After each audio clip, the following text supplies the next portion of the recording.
Mm.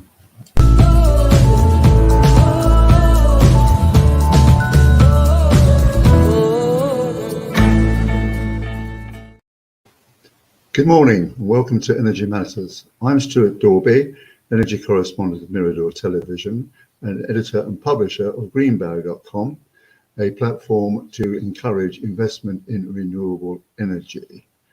In previous appearances here, I have mentioned that the standoff between the Ofgem regulator and the cartel, oligopolistic cartel of 5 big companies making chaos of the energy policy. And also I talked about how the gas price has actually led to the bankruptcy of several of the smaller energy suppliers. And although energy prices and energy policy has gone off the top of the news schedules in favour of COP26 and the sleaze, it's still ongoing and it needs to be talked about.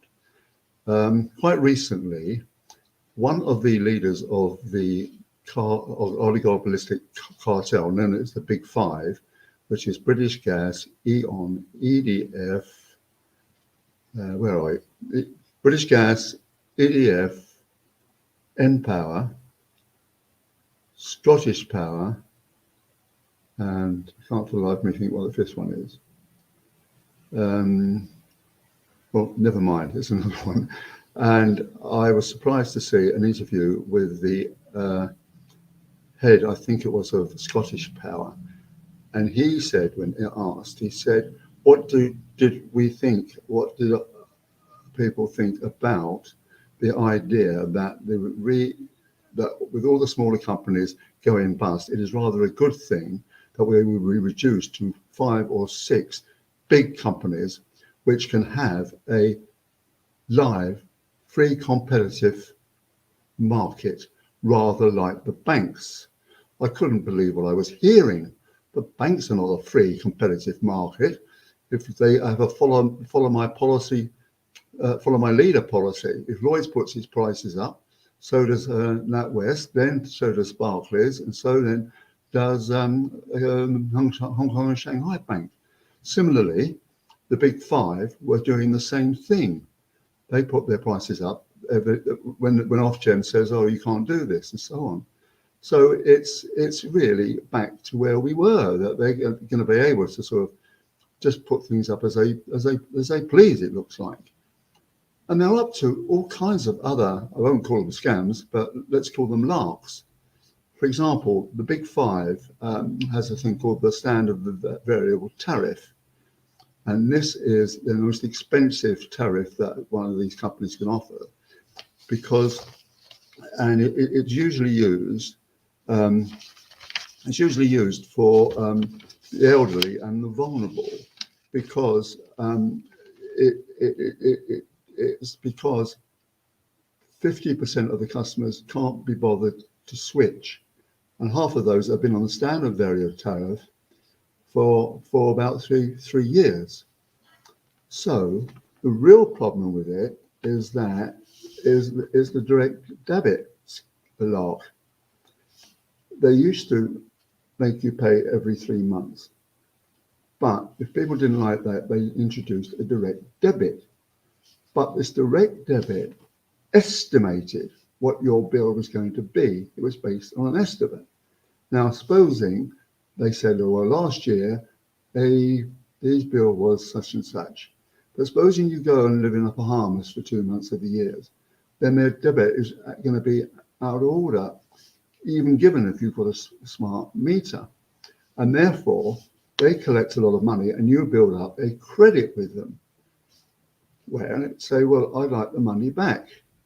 And they said, no, we'll put it towards your next bill. I said, no, you won't. We'll get it back. So when I was with British Gas, it almost came to the law courts. They said, I want the money back. You owe me the money. And I got hold of Ofgem, and finally I got the money back. It was about 345 quid. Very nice, thank you. So that's just another scam. But there are others. I mean, it's just quite crazy. And they're going to be a long way back to sort of getting things back on an even kilter. And people are going to find that their bills are still going to be very high. But, okay, but moving to sort of a bigger canvas, if you like, now I'm going to talk about the calm weather and the whole thing about offshore wind and storage. Well, a lot of us were enjoying a few days last summer of the sunshine. The wind wasn't blowing at all. And the electricity kids, and what happened was the electricity grid controllers in working were sweating with anxiety, because these weather conditions that had brought the sun out also brought very still conditions.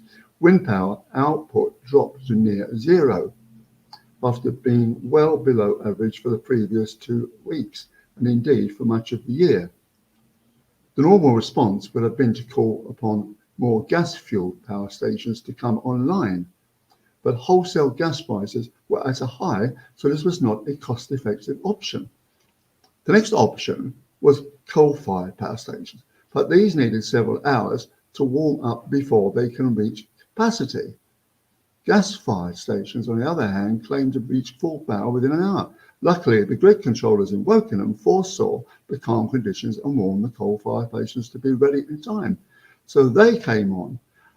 Thus, coal power stations were, under government policy, were supposed to be phased out completely by 1922. But not only this, but Drax, a very, very powerful big power station, has been switching to gas pellets, wood pellets, but it's still got 2 coal facilities. So they answered Boris's plea, and they've also come back into power. So what is going on? We're supposed to be phasing out coal, and the coal is now actually filling the energy cap. So this whole experience brings home how dependent the UK is on wind power and how difficult it is to remove all dependence on fossil fuels. And Boris seems to think that offshore power can actually meet the energy mix, but given what I've just said, it seems very unlikely that's going to be effective. People I talk to in the industry say there has probably got to be a gas bridge, possibly of 10 years. But people won't believe this because they think, oh, well, Boris must be right. And it is a worry. I know I'm being counterintuitive, and I hope I'm wrong, but we have to live with fossil fuels, I'm afraid. I don't know 10 years is right. Other people I speak to in the industry say, no, it could be longer than that. So it's a real worry. And while these people are making no sense at COP26, not coming up with solutions, they identify what the problem is, but they don't come up with solutions. How are we going to actually meet these emission targets if we haven't? The missing link is storage until we crack storage. So it's a very, very worrying situation. And on that note, I'll finish. Enjoy the rest of your day. Thank you.